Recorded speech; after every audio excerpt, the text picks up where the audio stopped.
Hello there, Star Wars toy fans. This is Jim, and thanks again for taking the time to stop by my channel. Well, I felt like the need for dramatic music was necessary when putting together this video because this has been a vehicle that I have wanted for over 40 years. 1979, I was 10 going on 11. Saw this in the catalogs, both the Star Wars catalogs and JCPenney. Went for $30, and that was just way, way, way beyond my parents' budget. And so I just knew it wasn't going to happen when I was a kid. But it was on my list in order to complete my collection. And as far as I'm concerned, my vehicle collection is now complete.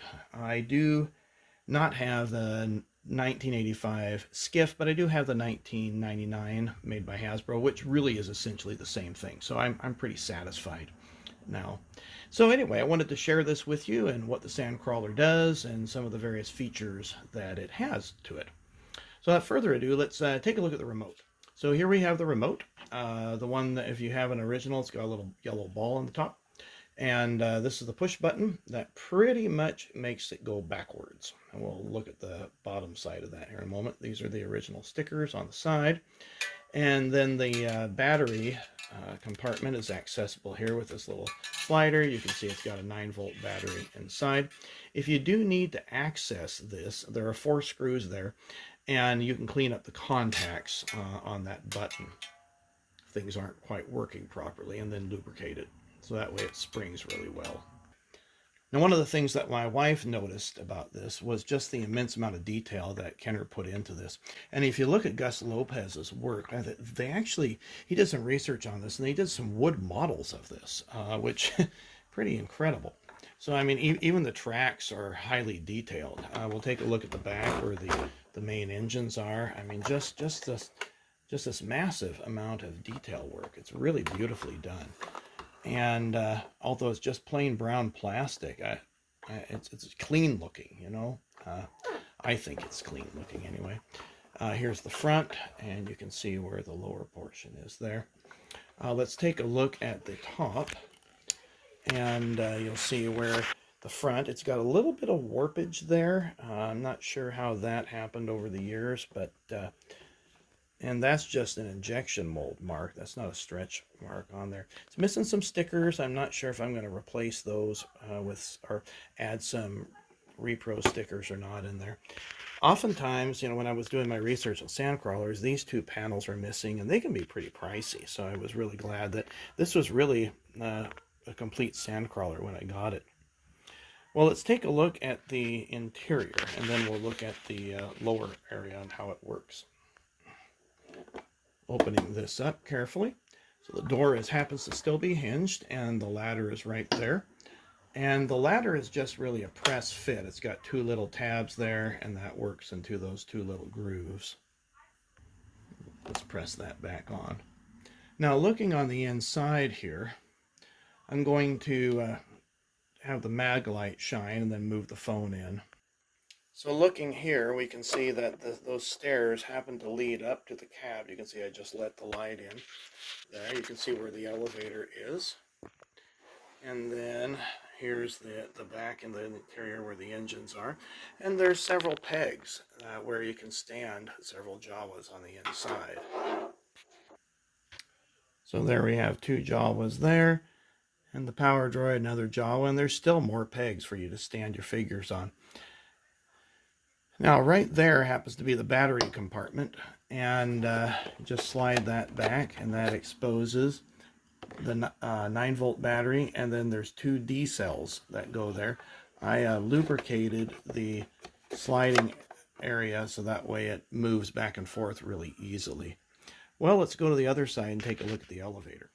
So the elevator is kind of a neat little mechanism right here. It drops down, and it's a press fit going up. There is actually a little snap there, and it does have a sticker inside.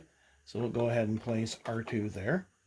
And I'm going to rotate him around so that way he's facing the opposite direction. And I bring him up, push him up, and bring that around. And now you can see R2-D2 on the inside of there.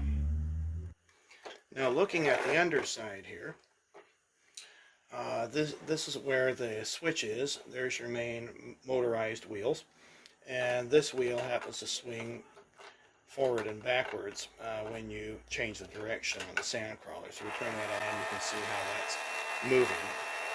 Now, if you do happen to get into this because if it's not working, and incidentally mine was not, you have to first undo these 6 screws here, and then that separates the upper hole from this lower half right here. And then you'll get a really good idea of what the inside looks like. Now, the battery terminals on mine happen to be very, very corroded. In fact, so corroded that one of the wires was disconnected, that connected to the main circuit board. Now, when it comes to electronics, I'm pretty good at soldering wires, but not necessarily understanding how all the radio control electronics works. Had there needed to be stuff done there, I would have been pretty much out of luck.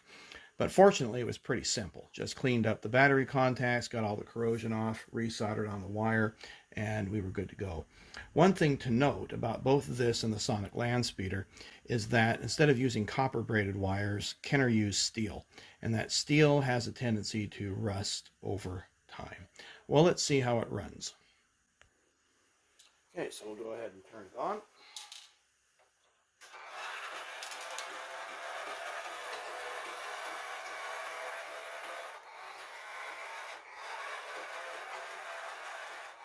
We'll have it go all the way to the stairs. That's about 15-foot distance right there.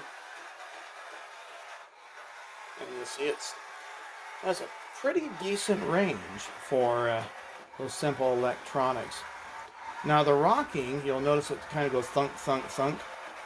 That did not happen when I test drove it without the top of the body hole in it. It ran really smoothly just when the bottom half went. So it's not that the rubber is uneven on it. It must just have to do with the excess weight that the top part of the Sandcrawler brings to the whole unit. I hope you enjoyed this video of the 1979 Kenner Sandcrawler and found it rather informative. Here we have the whole setup, a mixture of both Hasbro and the vintage Kenner line. Most of those Kenner toys are ones from my childhood, as you can see how worn R5-D4 is. If you have not subscribed to the channel, please feel free to do so. And I really appreciate all you guys stopping by. Take care, and we'll see you on another video.